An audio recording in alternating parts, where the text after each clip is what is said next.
está acontecendo aqui? Está somando aí, não é? Está a Bíblia e mais alguma coisa. Então, eles adicionaram aí, então, né, algo mais.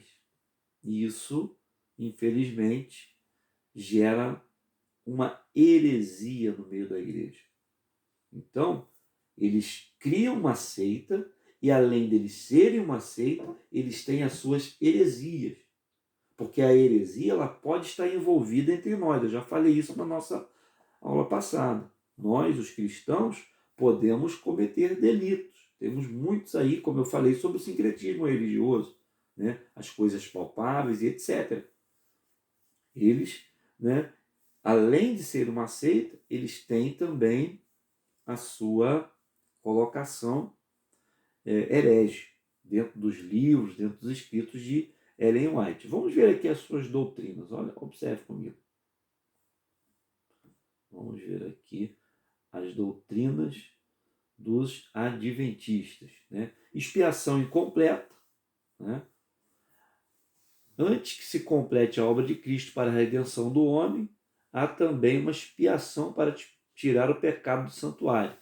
Este é o serviço iniciado quando terminam os 2.300 dias. Naquela ocasião, conforme fora predito pelo profeta Daniel, nosso sumo sacerdote entrou no lugar santíssimo para efetuar a última parte da sua solene obra, purificar o santuário, o conflito dos séculos. Né? É um dos livros de Ellen White. De sorte, destrate, os que seguiram a luz da palavra profética vieram para, em vez de Cristo, vir à Terra ao que terminarem em 1844, os 2.300 dias. Entrou ele então no lugar santíssimo do santuário celeste, a fim de levar o efeito à obra final da expiação preparatória à sua vinda. Então, aí está no livro Conflito dos Séculos, na página 421, né? Essa expiação incompleta é uma parte da doutrina dos adventistas. A nossa refutação. Os adventistas do sétimo dia estão errados por 3 pontos. O tempo, o lugar e a obra de redenção. O tempo.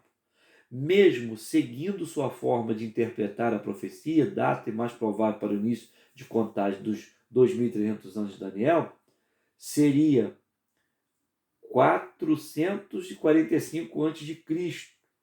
e não 447 a.C. Né? O lugar. Jesus adentrou o santuário celestial, incluindo o lugar santíssimo. 40 dias após a sua ressurreição, está em Atos capítulo 1, verso 3. E não em 22/10/1844, a Epístola aos Hebreus escrita por volta de 63 depois de Cristo, já declarava ter Cristo entrado no Santo dos Santos. E tem um monte de referência que você pode ler na apostila. Então, essa expiação não é incompleta.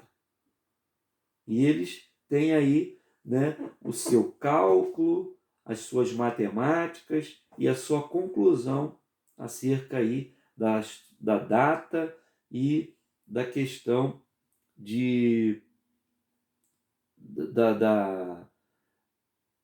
Cristo vir à Terra ao terminar, né, em 1844. Né? Ele então entrou no santuário celeste ao fim de levar o efeito à obra final da expiação preparatória à sua vinda. Então isso aqui está completamente errado, irmão. Completamente fora do contexto bíblico. Né? Tem uma outra doutrina que a gente precisa... Os pecados colocados sobre Satanás. Então, todo pecado é colocado sobre o diabo. Né? Então, a gente precisa entender que a Bíblia ela vai nos responsabilizar. Quando eu culpo as pessoas, ou inclusive o diabo, pelos meus pecados, eu posso estar equivocado à luz da Bíblia. Né? Você já viu aquele cara que tudo é o diabo? O cara está com o carro com o pneu careca. Ele passa num prego ou numa biga de cigarro na rua, o pneu estoura, foi o diabo. O som da igreja dele é péssimo. Aí quando ele liga o som, dá uma pane, para tudo. O diabo está lutando com o culto. Não, tem coisa que não é o diabo, tem coisa que é a nossa falta de manutenção no carro, no som, na nossa vida. E a gente, às vezes, culpa, o diabo culpa as pessoas, não é? Opa, tá caindo aqui. Então, gente, meus filhotes. Então, gente, o que acontece? Tem gente que culpa as pessoas. Sai da igreja por causa de fulano. Tem sempre alguma coisa já criando um obstáculo. Isso pode gerar uma heresia, isso pode gerar algo tremendo. A gente tem que analisar. É o diabo? Claro que ele faz muita coisa. Ele age 24 horas por dia, ele não descansa. Desde que mundo é mundo, o diabo está aí desde a fundação. Né? Lá no Éden ele aparece e faz um mal tremendo até os dias de hoje. E a gente sabe disso, mas todos os pecados são colocados sobre o diabo? Não. Então, a gente precisa entender sobre isso. Eu não vou me deter aqui, é bem longo o texto, você pode depois se deter nisso aí. Então, gente, um ponto interessante que eu quero ver com vocês aqui. A realidade sobre o sábado, né? Seria a guarda do sábado selo de Deus nos dias atuais? E aí? Você que trabalha sábado, você que trabalha lá na padaria, você que trabalha na construção civil, você que se trabalha no mercado, seria a guarda do sábado selo de Deus para nós? Não. Depois da morte de Cristo, Israel possuía 2 selos, a guarda do sábado e a circuncisão. O selo de Deus neste tempo é o recebimento do Espírito Santo. Não é? Efésios 4,30 diz: não entristeçais o Espírito Santo, no qual foste selado para a redenção. Então a gente tem que entender que o selo de Deus para nós é o Espírito Santo. Né? E a questão do sábado, o próprio Cristo disse que o sábado não foi feito por causa do homem, o homem sim foi feito, ou seja, vice-versa, deixa eu corrigir aqui. O homem não foi feito por causa do sábado, o sábado foi feito por causa do homem. Então, gente, sábado é um dia normal como qualquer um outro, e eles não trabalham, não podem fazer nada nesse dia, né? Então, vamos aqui só para você ter uma noção. Deixa eu buscar aqui, olha só que interessante. Olha que interessante. Olha como Jesus vem refutando aí, ó. Jesus violou o sábado. Ele teve o seu nascimento prometido segundo a lei. Nasceu sobre a lei. Foi circuncidado segundo a lei. Foi apresentado no templo segundo a lei. Ofereceu o sacrifício no templo segundo a lei. Foi odiado segundo a lei. Foi morto segundo a lei. Viveu, morreu, ressuscitou segundo a lei. Os judeus perseguiram Jesus porque fazia essas coisas no sábado. Olha que coisa tremenda. Mas eles disse: Pai, meu pai trabalha até agora e eu trabalho também. Por isso os judeus ainda mais procuravam matá-lo, porque não somente violava o sábado, mas também dizia que Deus era seu próprio pai, fazendo-se igual a Deus. Para os judeus era inadmissível Jesus ser filho de Deus porque violava o sábado, assim como para o adventismo é impossível admitir que os evangélicos sejam filhos de Deus porque guardam o domingo ao invés dos sábados. Então, gente, eles não têm essa afinidade com a gente, porque o nosso dia de adoração é o domingo. É o dia que a gente chama o dia do Senhor. Porém, o dia do Senhor são todos os dias. Segunda, terça, quarta, quinta, sexta. Né? Não existe um dia super especial que você tem que guardá-lo ou não. Né? Até mesmo porque tem muitos lugares no mundo que os cultos não podem ser no domingo, tem que ser na segunda. Não podem ser à noite, tem que ser à tarde, não pode ser ao ar livre, tem que ser em oculto. Então, a gente não tem essa de sábado, né? E você vai ler na apostila várias é, é, é, referências, né, de Jesus, o próprio Jesus aí, indo contra essa ideia do sábado. Então, gente, uma das maiores falas dos adventistas, né, é a questão do sábado. Eles guardam o sábado e não abrem mão disso. Uma outra seita, irmãos, que essa seita é muito conhecida de todos nós, quem nunca viu domingo de manhã, e às vezes eu fico um pouco preocupado com os evangélicos, que estão em casa domingo de manhã, cuidando dos seus afazeres, e eles, nas ruas, os testemunhas de Jeová. Né? Eles estão sempre aos domingos, prestando trabalho evangelístico e, diga-se de passagem, eles estão crescendo muito fazendo isso. Né? Enquanto nós, às vezes, não fazemos, por isso que a gente tem que filtrar algumas coisas, ver a questão organizacional, ver o que eles fazem de bom e não aplicar a sua doutrina, mas aplicar o que é bom para a gente. E algo interessante que a igreja já fez muito e hoje não está fazendo mais é o evangelismo. E eles fazem isso em afinco. É regra lá. Ou você faz ou você não pertence ao grupo. Né? Então, a gente vai conhecer um pouquinho, né? E a gente já está aqui finalizando a aula e eu quero falar um pouquinho sobre essa seita tão conhecida de nós, né? Falamos sobre o Adventismo, conhecidíssimo, cercados aí na nossa cidade por eles, rádio, né? E os testemunhos de Jeová. Em cada esquina aí também você vai ver aquele pessoal com aquela estande com livrinhos, pessoal sempre bem vestido, muito educado, sabem abordar, sabem chegar, né? E a gente vai conhecer um pouquinho deles aqui, quem fundou, como é que foi. A gente vai dar uma olhadinha nisso aqui. Introdução. A sociedade opera legalmente em mais de 20, ou seja, em mais de 200 países e territórios, tendo também obreiros em mais de 20 outros lugares onde a organização excede grandemente o seu quadro de membros. E isto se torna evidente pela grande circulação de revistas e livros publicados pela Sociedade Torre de Vigia de Bíblias e Tratados do Brooklyn, Nova York, sede geral das Testemunhas de Jeová. Então, eles têm ali uma editora chamada Torre de Vigia que publica todo o material que você possa imaginar. As Bíblias, os livretos, as revistas, os panfletos, né? Tudo vem daquela central, né, de impressão. Então, eles são muito regrados com material didático, né? Eles são muito didáticos, eles são voltados ao ensino daquilo que eles acreditam, né?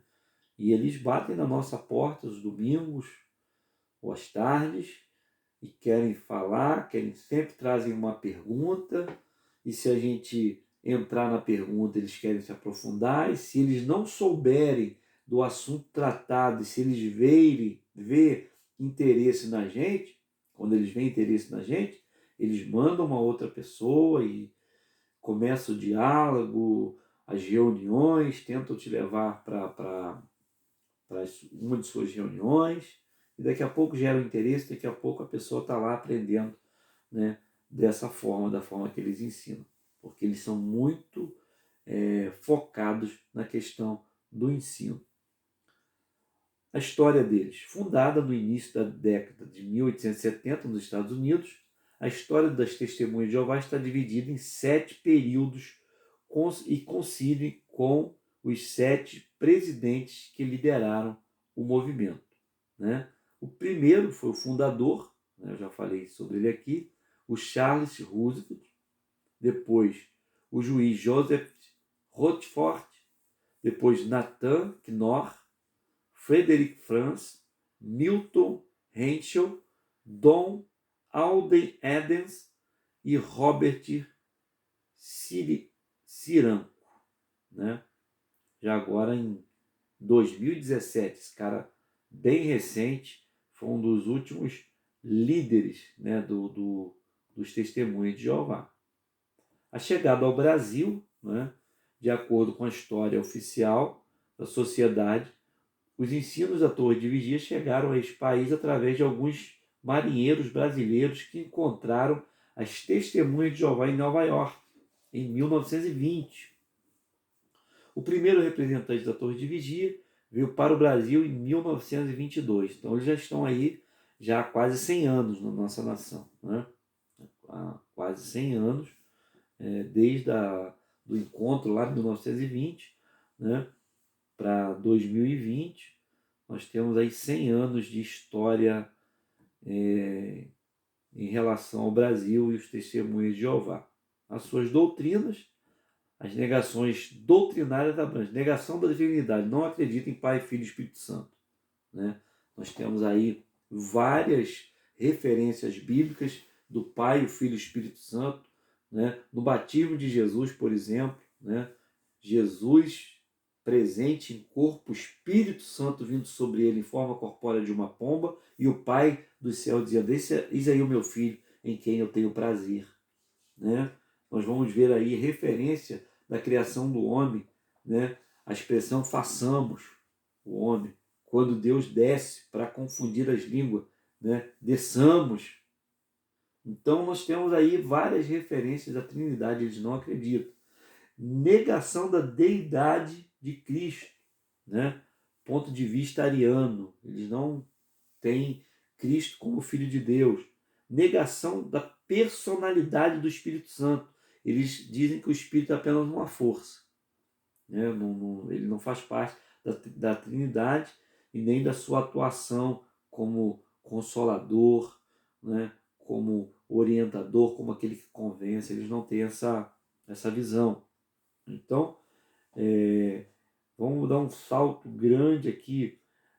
Ponto 7, negação da salvação pela graça através da fé. Gente, se não fosse a graça, a gente estava perdido. Se não fosse a graça, ai de nós se não fosse a graça, né? Negação da salvação fora da sua organização. Aí a gente volta à aula passada. Então, isso é unicismo, né? Ninguém vai ao Pai, ninguém é salvo se não for testemunho de Jeová. Só eles são salvos. Se você, para ser salvo, você tem que seguir as testemunhas de Jeová. Então, isso aqui é muito complicado. Isso aqui é unicismo e a salvação é pela graça. E Cristo é quem nos salva. Independente da nossa denominação, a gente tem que entender o plano de salvação de Deus para o homem. Não é um homem que determina isso, não é uma denominação que determina, né? É a palavra que determina, né? A gente conhece a palavra, conhece Jesus como Senhor e também como Salvador. E daí para frente, essa mesma palavra, né, ela nos molda, porque a graça que nos salva é a graça que nos transforma, como disse Charles Spurgeon. Então, gente, a gente vai vendo aí que é bacana, tem uma organização legal, tem uma literatura bacana, tem um evangelismo bacana, mas uma seita cheia de quê? De heresias, né? Porque o que encabeça aqui, a seita é sempre a denominação. A heresia é o que a denominação prega. Voltando lá e refrisando, para você não esquecer. Nós podemos ser cristãos e mesmo sendo cristãos, nós praticarmos algumas heresias ou pregarmos heresias, se a gente não conhecer a palavra. Tá bom?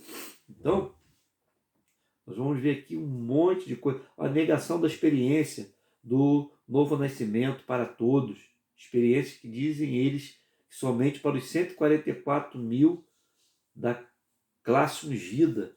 Tem gente exclusiva, né? Jesus não tem gente exclusiva. Jesus, ele sempre selecionou pessoas para andar com ele, para fazer alguma coisa, mas ele não faz acepção de pessoas. Não tem uma classe exclusiva, os ungidos, os separados, os 144 mil. Né? Isso aqui é... Então, gente, tem muita coisa aqui na apostila e a gente, se for ler tudo, a gente... Né, a questão da volta de Jesus, né, seria invisível. Aparece a sua presença e não a vinda, né? Seria visto com os olhos do entendimento, né? Olha o que Jesus falou acerca da sua vinda. Jesus não falou em presença, pois sempre estaria presente. Sua vinda será visível, Apocalipse 1,7. Os olhos do coração nos levam a perceber nossa vocação celestial e não a presença de Jesus. A segunda vinda é visível, né? Zacarias fala, Atos Apóstolos 11. Então tem um monte de referência e eles vão aí negar isso aí, ok? E aqui a gente chega ao final da nossa aula. Semana que vem a gente vai falar um pouco do espiritismo kardecista. Eu quero falar um pouquinho do movimento carismático que é a Igreja Católica, né? E fazer a conclusão da nossa aula semana que vem. Ok, gente? E eu gostaria que você falasse aí o que você entendeu, tá bom? O que você entendeu sobre o Adventismo do sétimo dia e as testemunhas de Jeová. Essa é a nossa avaliação da terceira aula, ok? Você vai escrever com suas palavras, né, um pequeno texto dizendo o que você entendeu acerca das testemunhas de Jeová e também do Adventismo do sétimo dia. Ok, gente? Eu espero você na próxima aula, espero que você tenha gostado. Uma vez mais aí, me desculpando aí pela o improviso aqui na iluminação, na gravação, tá? A gente está aí nesse momento de crise, não deu para preparar algo melhor para vocês por causa dessa situação toda. Eu gostaria de ter aí um cartão de memória com um pouco mais de memória para dar um pouco mais de qualidade à filmagem, uma iluminação melhor, mas não foi possível. Mas espero vê-los em breve em sala de aula, estaremos juntos se Deus quiser, tá bom? E saiba que vocês podem contar comigo, qualquer dúvida, me chama no inbox, fala alguma coisa lá no grupo, vamos interagir, vamos fechar aí com chave de ouro em nome de Jesus. Essa semana eu vou mandar aí mais um vídeo para vocês, não meu, mas de alguém falando acerca aí da heresiologia e seitas, e tenho certeza que será edificante. Se alguém precisar de material didático para leitura também, fala comigo, eu indico alguma coisa, envio para você, ok? Então nós nesse momento iremos orar, pedindo a Deus que abençoe de uma forma tremenda a sua vida e até a próxima aula, que será a quarta e última aula dessa sessão Heresiologia pelo CETEC. Um beijo no coração de todos, Deus abençoe, muito obrigado por sua companhia. Senhor Deus, obrigado por tudo, obrigado por esse tempo precioso que passamos em Tua presença, falando sobre a Tua palavra. Muito obrigado, Senhor, porque o Senhor tem sido Deus em nossa vida e na vida de cada aluno, Deus. Muito obrigado por tudo. Nós encerramos essa aula agradecendo ao Senhor por tudo. Em nome de Jesus. Amém e amém.